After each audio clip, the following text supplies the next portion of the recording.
नमस्कार दोस्तों, आपका स्वागत है audio book summary by Dewan जी पर। यह वो जगह है जहां आप दुनिया की बेहतरीन किताबों के सारांश को सरल और दिलचस्प तरीके से समझ सकते हैं। आज हम एक महान दार्शनिक और रोमन सम्राट मार्कस ऑरेलियस की लिखी हुई किताब मेडिटेशंस का हिंदी में सारांश लेकर आए हैं। ये किताब जीवन के कठिन सवालों और चुनौतियों के उत्तर खोजने में आपकी मदद करेगी। मार्कस ऑरेलियस एक महान रोमन सम्राट थे जिन्हें उनके दर्शन और न्यायप्रिय शासन के लिए जाना जाता है। वे स्टोइक दर्शन के अनुयायी थे जो जीवन को शांति और तर्कसंगता से जीने का मार्ग सिखाता है। उन्होंने अपनी व्यक्तिगत डायरी में जीवन के उन अनुभवों और विचारों को लिखा जो बाद में मेडिटेशंस के रूप में प्रकाशित हुए। ये किताब न केवल एक शासक की आत्मा की झलक देती है बल्कि उन मूलभूत सिद्धांतों को भी उजागर करती है जो आज भी हमारे जीवन में प्रासंगिक है। ये किताब एक तरह से मार्कस ऑरेलियस के आत्मचिंतन और दैनिक जीवन के अनुभवों का संग्रह है। उन्होंने इसे खुद के लिए लिखा था ताकि वे कठिन समय में अपनी सोच को स्पष्ट रख सकें। इसमें जीवन के लिए गहरी अंतर्दृष्टि, आत्मानुशासन और मानसिक शांति के महत्वपूर्ण सूत्र दिए गए हैं। इस किताब के संदेश सरल है।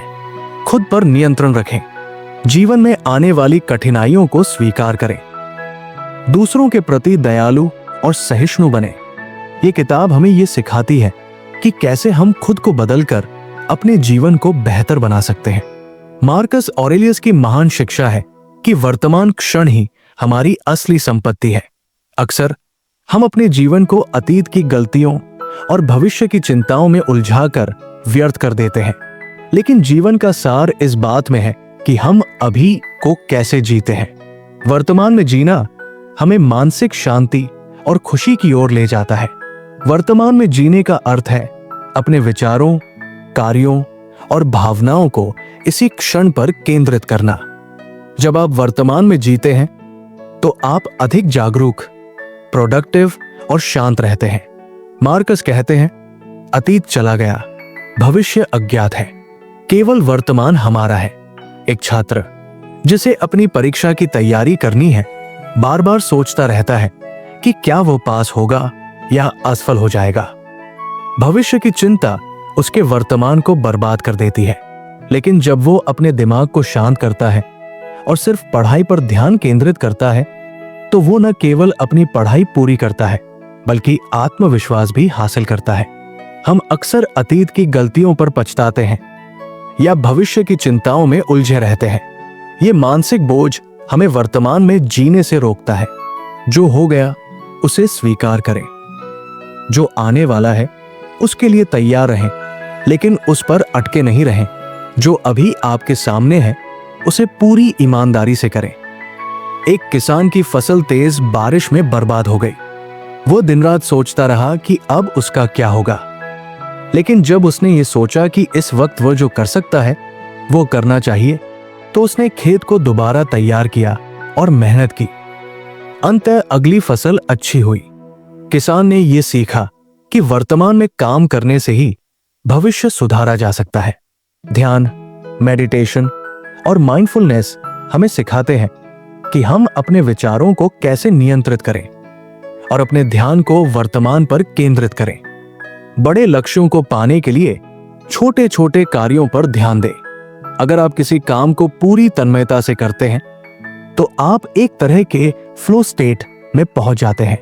एक कर्मचारी जिसे हर समय अपने बॉस की डांट का डर रहता है अपने काम में गलतियां करने लगता है, लेकिन जब वो इस डर को छोड़कर सिर्फ अपने काम पर ध्यान केंद्रित करता है तो उसकी प्रोडक्टिविटी बढ़ जाती है और वो बॉस की तारीफ पाता है। कभी कभी चीजें हमारे अनुसार नहीं होती। ऐसी स्थितियों में हमें अपने वर्तमान को स्वीकार करना चाहिए और उससे सीख लेनी चाहिए।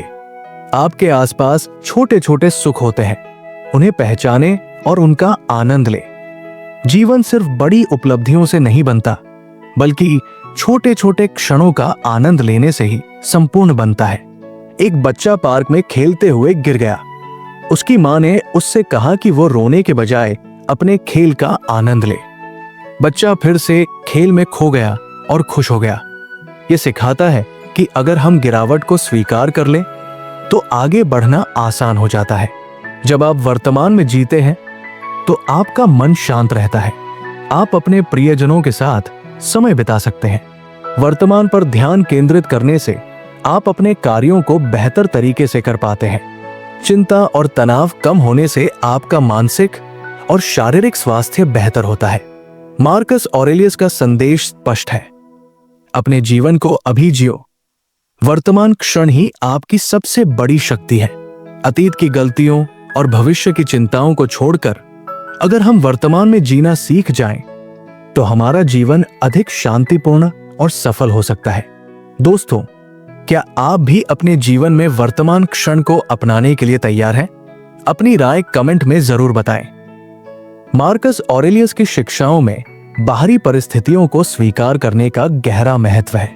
उनके अनुसार जो चीजें हमारे नियंत्रण में नहीं हैं, उन्हें लेकर चिंता करने से हम सिर्फ अपना समय और ऊर्जा बर्बाद करते हैं। जीवन में कई बार ऐसी स्थितियां आती हैं जो हमारी योजना के अनुसार नहीं होती।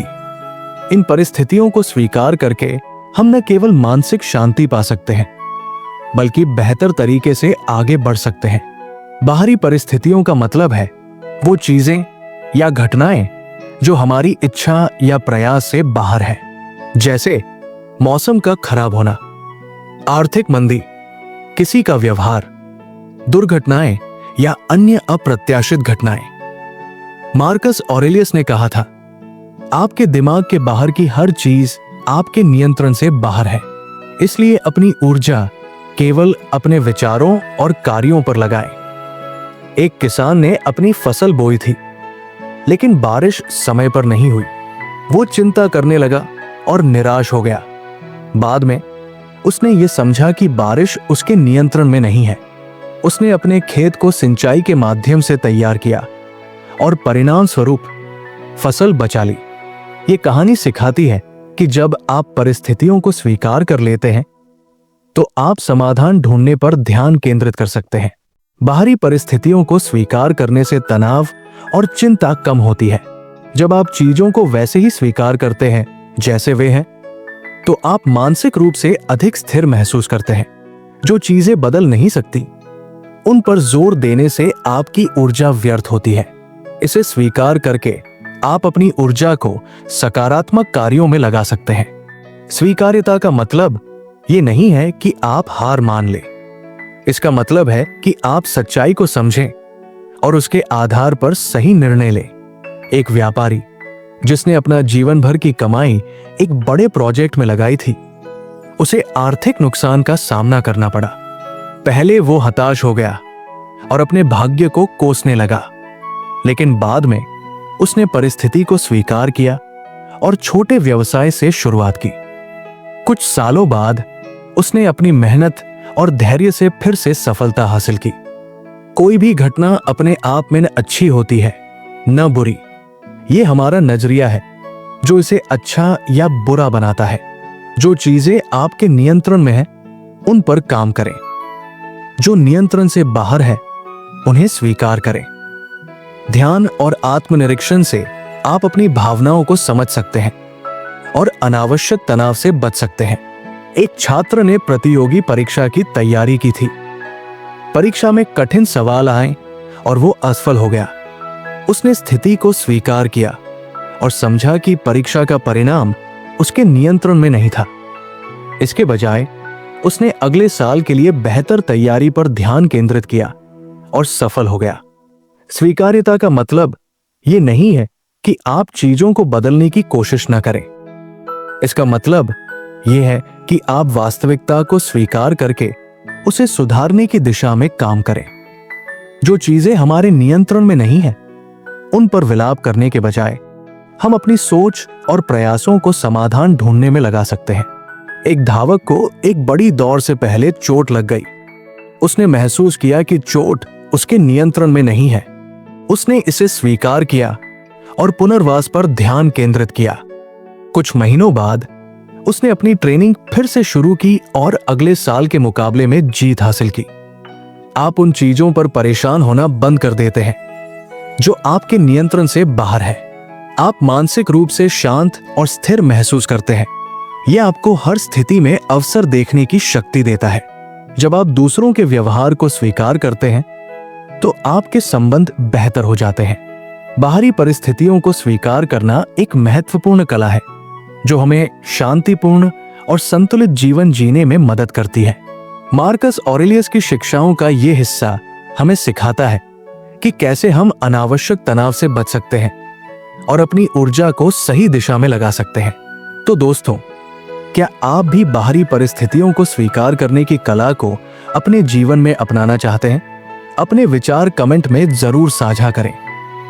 मार्कस ऑरेलियस की शिक्षाओं में दूसरों के प्रति दयालुता और सहिष्णुता का गहरा महत्व है। वे मानते थे कि हर व्यक्ति अपनी परिस्थितियों और ज्ञान के अनुसार कार्य करता है। उनकी फिलॉसफी सिखाती है कि हमें दूसरों के प्रति कठोर होने की बजाय उनके प्रति दयालु और सहिष्णु होना चाहिए। ये न केवल हमारे रिश्तों को सुधारता है बल्कि हमें आंतरिक शांति भी प्रदान करता है। दयालुता का मतलब है दूसरों के लिए प्रेम, करुणा और सहायता का भाव रखना। सहिष्णुता का अर्थ है किसी व्यक्ति की कमजोरियों या अलग विचारधाराओं को समझना और उन्हें स्वीकार करना। मार्कस ऑरेलियस ने कहा था, दूसरों की गलतियों के प्रति दयालु रहो क्योंकि तुम भी कभी गलती कर सकते हो। यह संदेश हमें सिखाता है कि हमें दूसरों की आलोचना करने से पहले खुद को देखना चाहिए। दयालुता और सहिष्णुता हमारे रिश्तों में प्रेम और विश्वास बढ़ाती है। जब हम किसी की मदद करते हैं या उनकी भावनाओं का सम्मान करते हैं तो वे हमारे प्रति सकारात्मक महसूस करते हैं।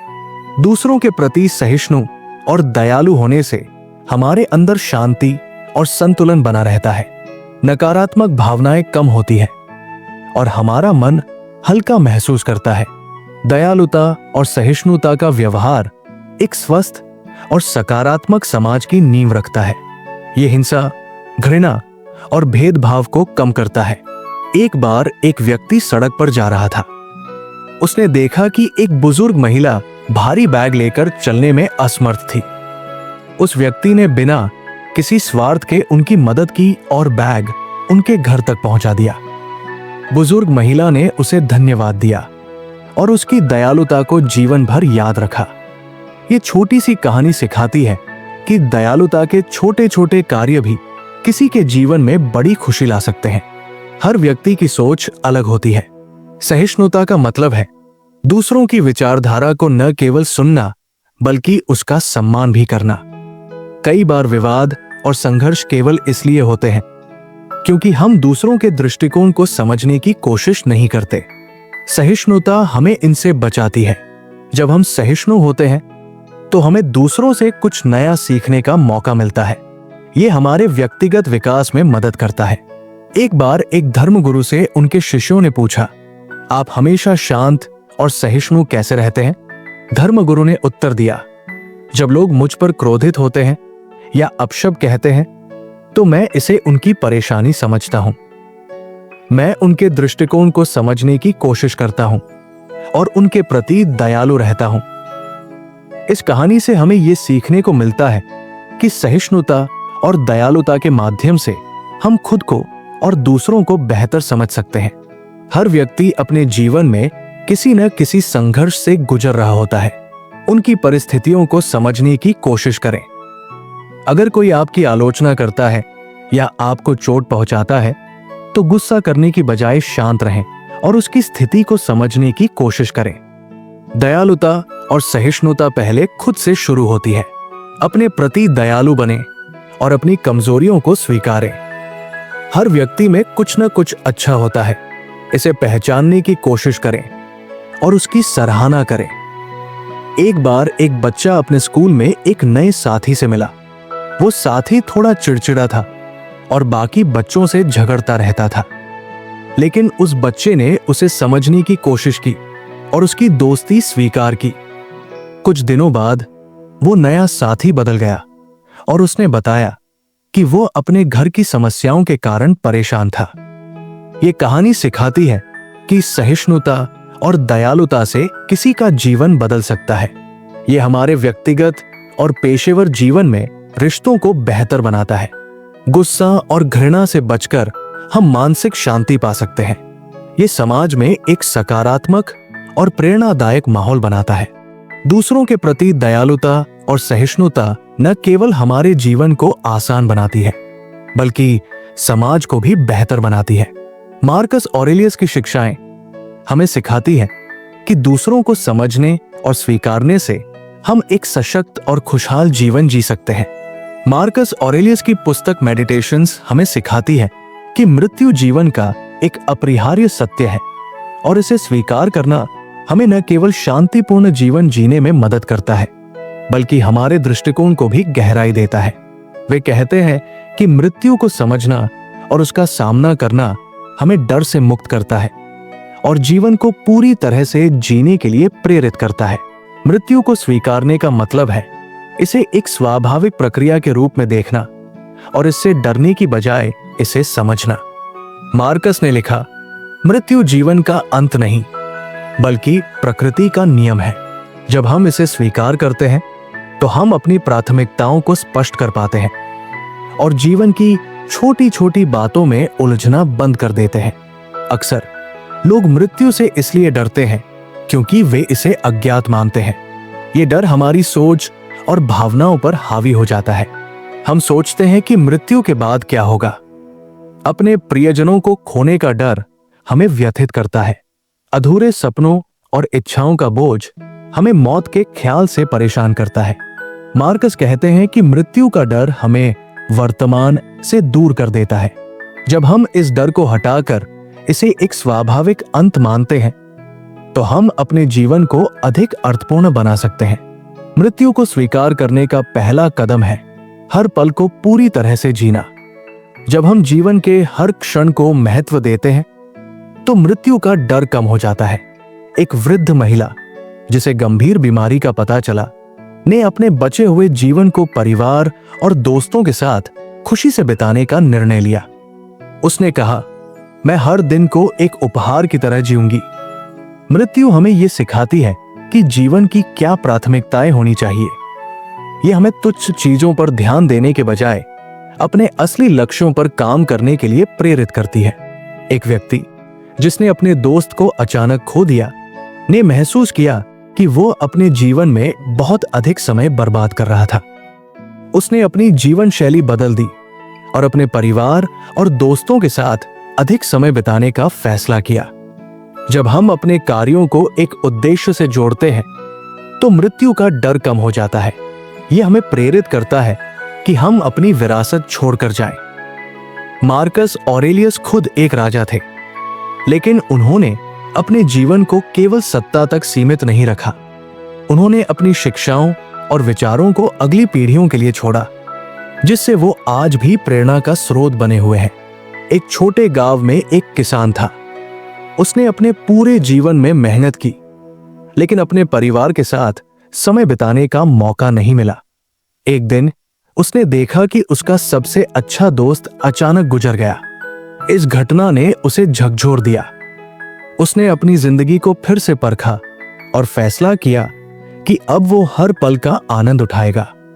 उसने खेती के काम को हल्का किया और अपने बच्चों के साथ कहानियां साझा करने और परिवार के साथ समय बिताने लगा। इस कहानी से पता चलता है कि मृत्यु के बारे में जागरूकता हमें जीवन को और अधिक मूल्य देने के लिए प्रेरित कर सकती है।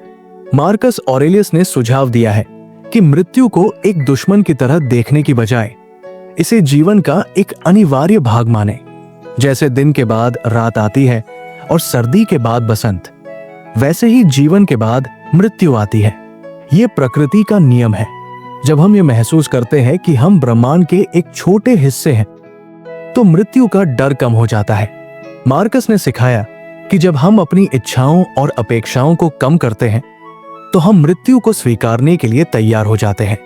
एक राजा ने एक संत से पूछा, मैं अपनी मौत से कैसे न डरूं? संत ने मुस्कुराते हुए कहा, हर दिन ऐसे जियो जैसे ये तुम्हारा आखिरी दिन हो। अपनी इच्छाओं को सीमित करो और अपने कार्यों को दूसरों की भलाई में लगाओ। राजा ने संत की सलाह मानकर अपने जीवन को बदल दिया। उन्होंने अपने राज्य में कई अच्छे कार्य किए और अपनी मृत्यु के समय उन्होंने शांति और संतोष महसूस किया। मृत्यु के बारे में सोचकर हम अपने जीवन को अधिक अर्थपूर्ण बनाते हैं, प्रियजनों के साथ बिताए गए समय को अनमोल मानते हैं, जीवन के छोटे छोटे सुखों को महसूस करते हैं। मृत्यु का सामना करना डरावना नहीं बल्कि शिक्षाप्रद हो सकता है। यह हमें याद दिलाता है कि हमारा समय सीमित है और इसे बेकार नहीं गंवाना चाहिए। मार्कस ऑरेलियस की शिक्षाएं हमें यह सिखाती है कि मृत्यु को स्वीकारना जीवन को पूरी तरह जीने का पहला कदम है। आत्मानुशासन किसी भी व्यक्ति के जीवन में सफलता की कुंजी है। ये वो शक्ति है जो हमें हमारे लक्ष्यों की ओर अग्रसर करती है, चाहे परिस्थितियां कैसी भी हों। आत्मानुशासन न केवल व्यक्तिगत विकास के लिए महत्वपूर्ण है, बल्कि ये मानसिक शांति, भावनात्मक स्थिरता और जीवन में सच्ची खुशी पाने में भी मदद करता है। आत्मानुशासन का मतलब है अपने कार्यों, विचारों और इच्छाओं को नियंत्रित करना। ये उस समय भी सही रास्ता चुनने की क्षमता है जब हमें आसान और सुविधाजनक विकल्प मिल रहे हों। मान लीजिए आपको सुबह जल्दी उठकर जिम जाना है, लेकिन ठंड की वजह से आप और सोना चाहते हैं। आत्मानुशासन वो शक्ति है जो आपको बिस्तर छोड़कर अपने फिटनेस लक्ष्य की ओर बढ़ने के लिए प्रेरित करेगी। किसी भी लक्ष्य को पाने के लिए निरंतर प्रयास और आत्मानुशासन की जरूरत होती है। रोहित एक छात्र था जो सिविल सेवा परीक्षा पास करना चाहता था। पढ़ाई के दौरान उसे कई बार दोस्तों के साथ घूमने या फिल्में देखने का मन करता, लेकिन उसने अपने लक्ष्य को प्राथमिकता दी। हर दिन 8 घंटे पढ़ाई करके उसने अपनी परीक्षा पास की। आत्मानुशासन हमें अपने समय का सही उपयोग सिखाता है। ये हमें आलस्य और अनावश्यक चीजों से दूर रखता है। रीमा, एक कामकाजी महिला, ने अपने समय को ठीक से प्रबंधित करके अपने ऑफिस और परिवार के बीच संतुलन बनाया। उसने सोशल मीडिया पर समय बर्बाद करना छोड़ दिया और अपने करियर में उन्नति की। जब हम आत्मा अनुशासन अपनाते हैं तो हम अपने विचारों और भावनाओं को बेहतर ढंग से संभाल पाते हैं। एक बार एक राजा ने एक संत से पूछा, सुखी जीवन का रहस्य क्या है? संत ने जवाब दिया, आत्मा अनुशासन। जब आप अपने गुस्से, लालच और भय को नियंत्रित करना सीख लेंगे तो आप सच्चे सुख का अनुभव करेंगे। आत्मा अनुशासन हमें भावनाओं में बहकर गलत निर्णय लेने से बचाता है। अमित, एक व्यवसायी, ने बाजार की गिरावट के दौरान घबराकर अपना निवेश बेचने की बजाय धैर्य रखा। कुछ समय बाद बाजार में उछाल आया और उसने बड़ा मुनाफा कमाया। आत्मानुशासन हमें बुरी आदतों को छोड़ने और अच्छी आदतों को अपनाने में मदद करता है। रवि को जंक फूड खाने की आदत थी, जिससे उसका वजन बढ़ गया। उसने आत्मानुशासन के माध्यम से हेल्दी डाइट अपनाई और नियमित रूप से एक्सरसाइज करना शुरू किया। कुछ महीनों में उसने न केवल वजन कम किया, बल्कि अपनी सेहत भी सुधार ली। जब हम आत्मानुशासन का पालन करते हैं और अपने लक्ष्यों को हासिल करते हैं, तो हमारा आत्मविश्वास बढ़ता है। नीला ने अपनी किताब लिखने के लिए हर दिन 2 घंटे लिखने का नियम बनाया। 6 महीनों में उसने अपनी पहली किताब पूरी कर ली, जिससे उसका आत्मविश्वास और जुनून दोनों बढ़े। बड़े लक्ष्यों की बजाय छोटे छोटे कदम उठाएं। ये आत्मानुशासन विकसित करने में मदद करता है। यदि आप फिट होना चाहते हैं तो शुरुआत में रोज 15 मिनट की वॉक करें और धीरे धीरे समय बढ़ाएं। ऐसी चीजों से दूरी बनाएं जो आपको आपके लक्ष्य से भटका सकती है। अगर आप पढ़ाई करना चाहते हैं तो अपने फोन को बंद करके किसी शांत जगह पर बैठें। आत्मानुशासन एक आदत है जिसे नियमित अभ्यास से मजबूत किया जा सकता है। एक साधु ने एक युवा को कहा, अगर तुम हर दिन सूरज निकलने से पहले उठोगे तो तुम्हारे जीवन में अनुशासन आएगा। वो युवक हर दिन सूरज निकलने से पहले उठने लगा और उसके जीवन में बड़ा बदलाव आया। गांधी जी का जीवन आत्मा अनुशासन का सबसे बड़ा उदाहरण है। उन्होंने अपने हर काम में संयम और अनुशासन का पालन किया, चाहे वो उपवास हो, सत्य के मार्ग पर चलना हो या देश की आजादी के लिए संघर्ष करना। क्रिकेटर विराट कोहली ने अपनी फिटनेस पर काम करने के लिए जंक फूड छोड़ दिया और अनुशासन के साथ अपनी दिनचर्या बनाई। आज वे दुनिया के सबसे फिट खिलाड़ियों में से एक हैं। एक शिक्षक जो हर दिन समय पर स्कूल आता है, बच्चों को पढ़ाता है और अपने परिवार के लिए समय निकालता है, आत्म अनुशासन का उदाहरण है। आत्म अनुशासन वो ताकत है जो हमें हमारे सपनों को सच करने में मदद करती है। ये हमें न केवल सफलता की ओर ले जाता है, बल्कि हमें एक संतुलित और शांतिपूर्ण जीवन जीने के लिए प्रेरित करता है। मुख्य सीख: वर्तमान में जिए, बाहरी चीजों को स्वीकार करें, दयालु बने, मृत्यु से डरे नहीं, आत्म अनुशासन का पालन करें। मार्कस ऑरेलियस की मेडिटेशंस हमें सिखाती है कि जीवन को तर्कसंगता, सहिष्णुता और शांत मन के साथ कैसे जिया जाए। ये किताब हमें याद दिलाती है कि हम हर परिस्थिति में अपनी प्रतिक्रिया को चुन सकते हैं। दोस्तों, इस किताब की शिक्षा आपके जीवन को भी बदल सकती है। अगर आपको यह वीडियो पसंद आया हो तो लाइक और शेयर करें और हमारे channel audiobook summary by Dewan ji को सब्सक्राइब करना न भूलें। मिलते हैं अगले वीडियो में।